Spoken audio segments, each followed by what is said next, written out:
A lesser-told factor in modern conflicts is the political and logistical tail. Small platforms are cheap, but they still require manufacturing, maintenance, software updates, and supply chains. These supply chains are subject to customs, export controls, and geopolitical leverage. The proliferation of small systems has created new pressure points for intelligence services and for diplomatic maneuvering. A second point, attribution becomes harder. When damage appears suddenly and no actor immediately claims responsibility, governments must weigh responses carefully. Misattribution risks escalation. For this reason, rapid, credible forensic analysis and international channels of communication become critical components of deterrence.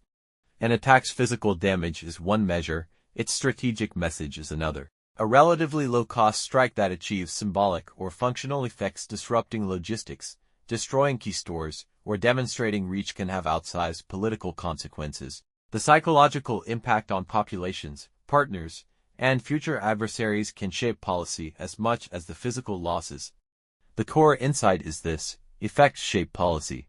A muted or ambiguous response can encourage copycats.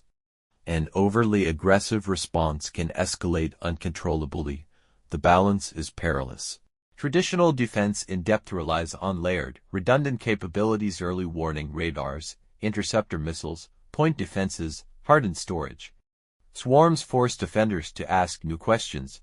How do you detect many small signatures against clutter? How do you maintain effective human decision cycles when alerts multiply? How do you protect logistics and sustainment nodes that were never designed to be hardened at scale? Solutions include sensing diversity, distributed command architectures that reduce single points of failure, and improved automation for prioritization.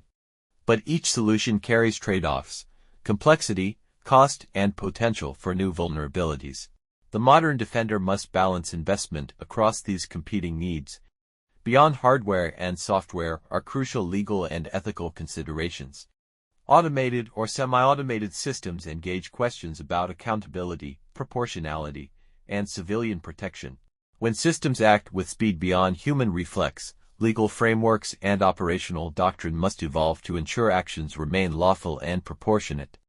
War-affected communities, humanitarian organizations, and policymakers must be central to these conversations. Human costs extend beyond casualties. Destroyed infrastructure, loss of supplies, and disrupted local economies create ripple effects: displacement, shortages, and long-term instability that cannot last any immediate military victory. When a new method of warfare proves effective, it reshapes alliances and procurement choices.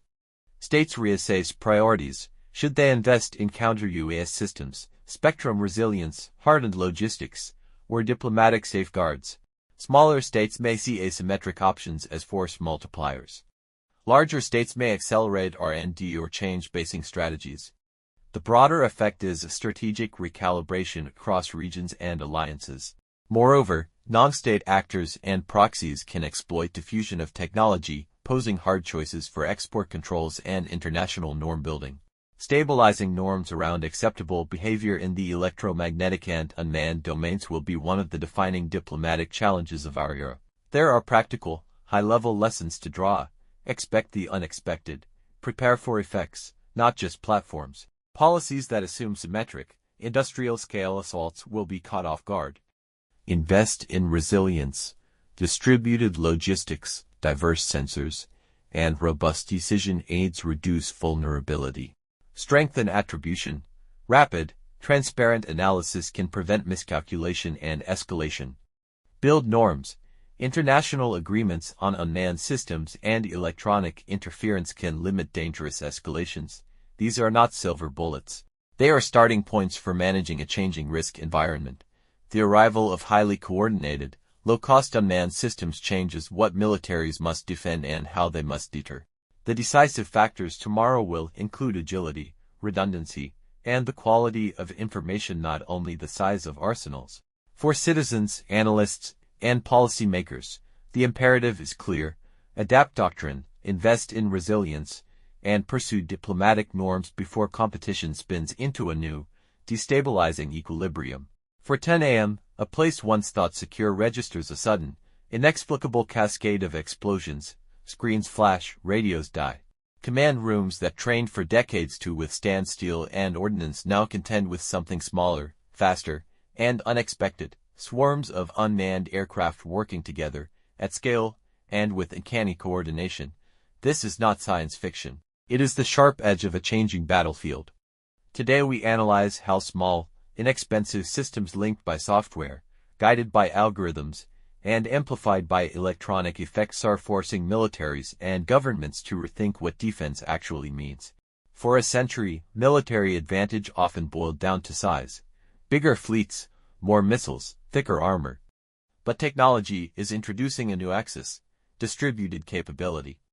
When hundreds of tiny platforms can act in concert, the rules of engagement shift. Instead of a single decisive asset, adversaries must now guard against many low-cost, high-tempo threats that exploit sensors, logistics, and the cognitive limits of human operators. This is asymmetric warfare in a modern form, when lower-cost tools exploit the vulnerabilities of complex, centralized systems. The key point is not the price tag of a single device, but the way software and scale change how they operate together. A swarm in military terms is a set of platforms coordinated to achieve effects greater than any individual unit could. Think less robot army and more distributed team where simple rules and redundancy produce resilient outcomes. At a high level, swarms rely on three broad elements.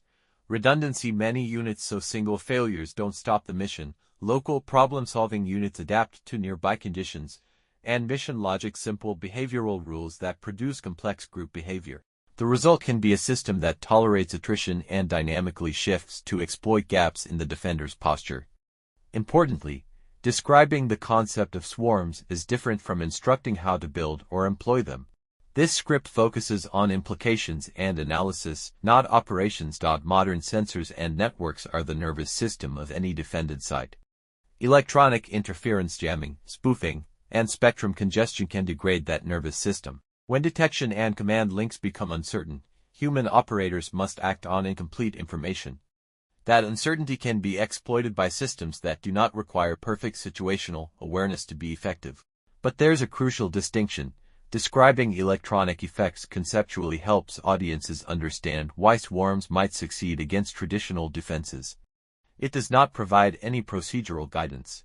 We will therefore discuss consequences, countermeasures, and policy, rather than techniques.